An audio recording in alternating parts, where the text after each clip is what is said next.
Hey guys, Erica with the K here. Today's video is going to be on the Fresh and Save Vacuum Food Sealer, something like that. It's going to be pretty much a step-by-step of exactly how you use it and my review on it. As always, this is my personal review, and I urge you guys to go out there and get your own opinions on things and your own feelings on things.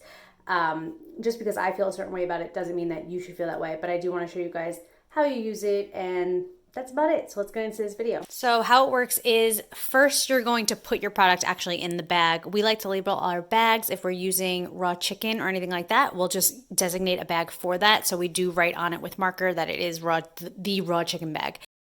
Then you're going to make sure nothing is in the way of the nozzle, especially when you're working with the bags.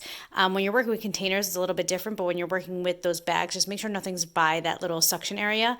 You're just going to put it on, hit the Zwilling button, and then it's suck, all the air out. And then when it's done, it's just going to stop itself. You're going to push the little red button, and that is it. Like bananas like I did in this, you'd probably rather put that in the glass container or the plastic containers rather than the plastic bags, because as I said, anything that has like a juice or anything like that, it can get sucked up in the vacuum, and you don't want that to happen. So you should probably leave those to the container, and they're dishwasher safe, and you can have your food last way longer with this, which is great. My husband likes to section out his chicken in the beginning of the week, and it just makes it so much easier, so he doesn't have to cook it in advance. He can just have it be saved a little bit longer in the refrigerator or the freezer. All right, guys, so I hope you like this video. If you want to see more videos like this, please give this a thumbs up, and I hope to see you guys in my next video. Until next time, work hard, dream big, eat cake. Bye, guys.